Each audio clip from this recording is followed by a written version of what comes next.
Japan के Osaka शहर के निकट किसी गांव में एक जैन मास्टर रहते थे। उनकी ख्याति पूरे देश में फैली हुई थी और दूर दूर से लोग उससे मिलने और अपनी समस्याओं का समाधान कराने आते थे।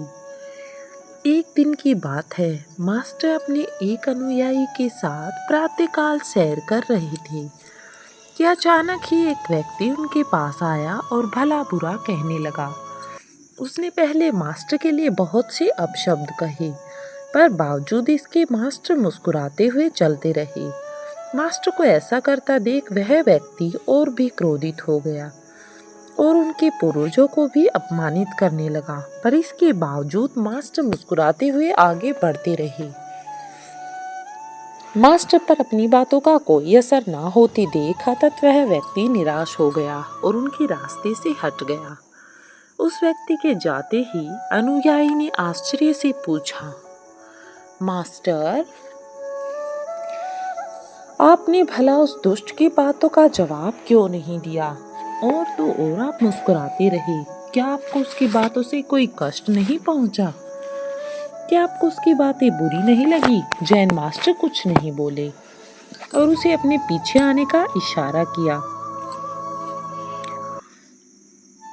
कुछ देर चलने के बाद वे मास्टर के कक्ष तक पहुंच गए।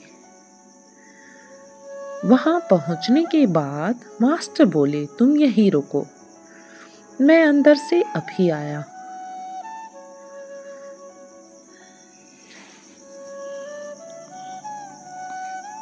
मास्टर कुछ देर बाद एक मैले कपड़े लेकर बाहर आया और उसे अनुयायी को थमाते हुए बोला, लो, अपने कपड़े उतारकर इन्हें धारण कर लो। अनुयायी को ये बात सुनकर अजीब सी लगी। हालांकि कपड़ों से अजीब सी दुर्गंध आ रही थी। अनुयायी ने उन्हें हाथ में लेते ही दूर फेंक दिया। मास्टर बोले, क्या हुआ? तुम इन कपड़ों को ग्रहण क्यों नहीं कर रही हो? ठीक इसी तरह मैं भी उस व्यक्ति द्वारा फेंके हुए अपशब्दों को नहीं ग्रहण कर सकता था, इसलिए मैंने उसके प्रति कोई प्रतिक्रिया नहीं दी। इतना हमेशा याद रखो कि यदि तुम किसी के बिना मतलब भला बुरा कहने पर स्वयं भी क्रोधित हो जाते हो तो इसका अर्थ है कि तुम अपने साफ सुथरे वस्त्रों की जगह उसके फेंके फटे पुराने मैले कपड़ों को धारण कर रहे हो। तुम उसकी बातों को अपने जीवन में अपना रही हो।